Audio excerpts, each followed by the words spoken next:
안녕하세요. 나쁜 골프 강찬욱입니다. 라운드 도중 가끔 동반자들끼리 분쟁이 생기죠. 뭐 싸우기도 하고요. 멱살 잡은 적을 저는 본 적도 있고요. 그리고 때론 이 분쟁으로 인해 서로를 손절하기도 합니다. 골프가 도대체 뭐길래 이렇게 사람과 사람 관계를 망가뜨리는가 라는 생각도 들지만, 이는 우리가 필드에서 필드 밖 세상과는 전혀 다른 사람이 되기 때문입니다. 그쵸? 저 사람이 이럴 줄 몰랐어. 그런 경험 있으시죠? 이 분쟁의 소재가 되는 것이 바로 룰이고요. 그 중에서도 가장 민감하면서 간과하기 쉬운 것이 바로 떨어뜨리기, 드롭의 룰입니다. 무벌이든 노 페널티든 혹은 페널티를 받는, 벌타를 받는 드롭이든 골퍼가 지나치게 본인에게 유리한, 주말 골퍼들끼리의 이야기입니다. 유리한 혹은 관대한 드롭을 하는 데에서 기인하죠. 자, 라운드 도중에 드롭을 해야 하는 경우는 몇 가지가 될까요?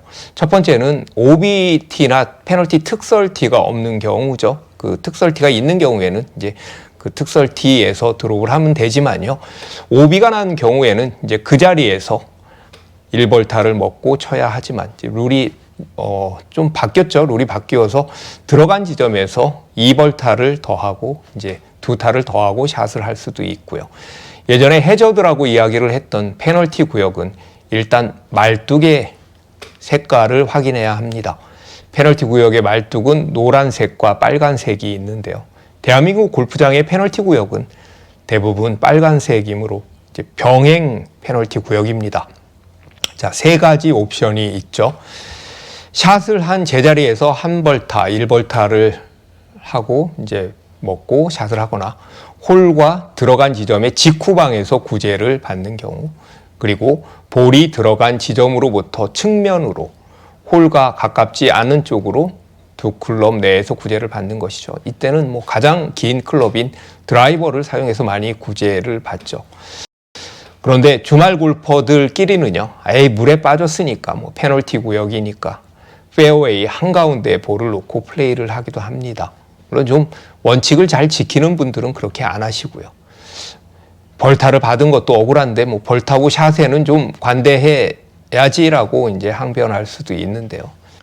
하지만 기억합시다. 누군가 우리의 동반자가 그 간격을 지켜보고 있다. 아, 저건 좀 심한 거 아니야? 저렇게까지 해야 되나? 라고 생각할 수 있다라는 거죠. 볼이 카트도로 위에 있거나 카트도로가 스탠스에 방해가 될 때는 일단 페어웨이 쪽과 페어웨이 반대쪽에 가장 가까운 구제점을 찾습니다.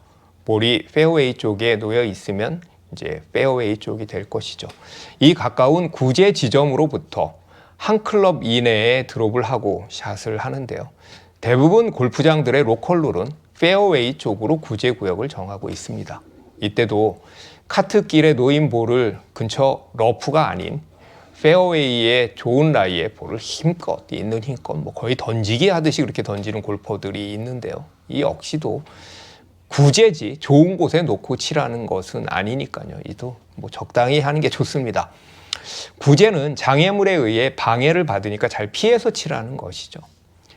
볼이 숲으로 들어갔거나 도저히 칠 수 없는 상황이 되면 골퍼들이 언플레이어블을 선언하죠.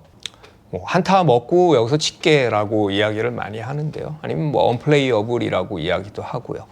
언플레이어블은요, 잘 적용하면 그 골퍼가 예를 들어서 여러 타를 잃을 수 있는 그 홀에서, 그런 이제 상황에서 그냥 한 타만 잃는 것으로 스코어를 잘 관리할 수 있습니다. 이때도 세 가지 옵션이 있습니다.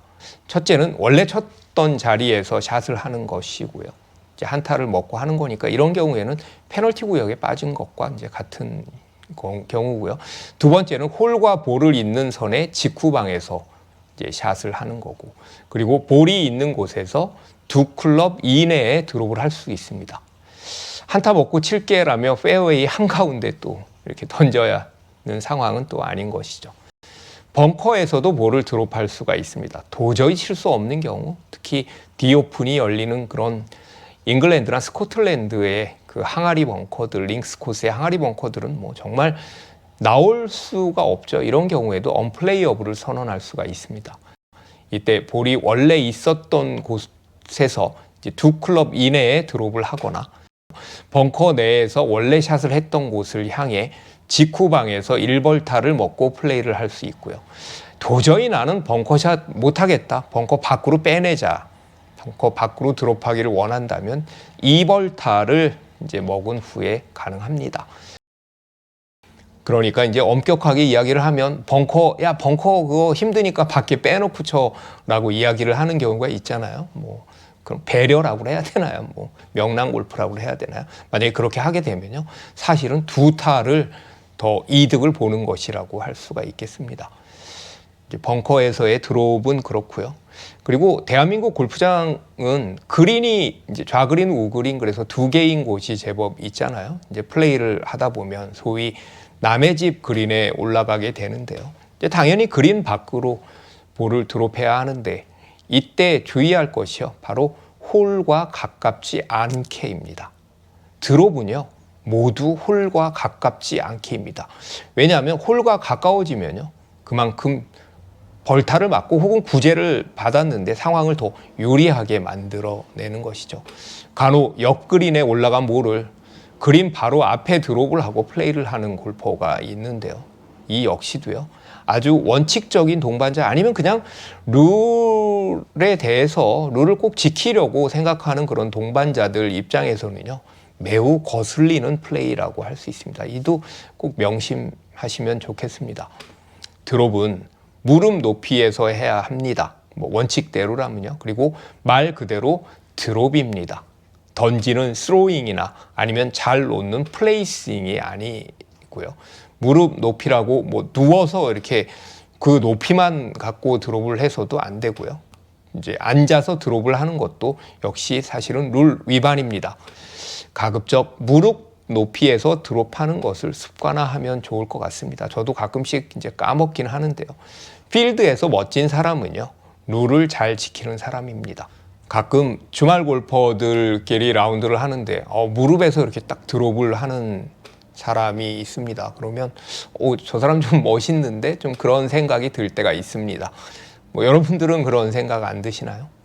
필드에서 룰을 잘 지키면 필드 밖 세상에서도 룰을 잘 지킬 사람으로 보입니다. 그런데 이 반대의 경우도 있습니다. 오히려 밖에서는 이 세상에서는 잘 룰을 지키지만 필드에서는 또 안 그런 사람도 있기는 하죠. 그래서 제가 필드에서 꼭 잘 지키자라는 이야기입니다. 그중 가장 중요한 룰 중에 하나가 바로 드롭입니다. 잘 드롭합시다. 잘 떨어뜨립시다. 잘 떨어뜨리는 골퍼가 멋진 골퍼입니다. 오늘은 드롭에 대한 이야기를 해봤습니다. 끝까지 시청해 주셔서 감사합니다.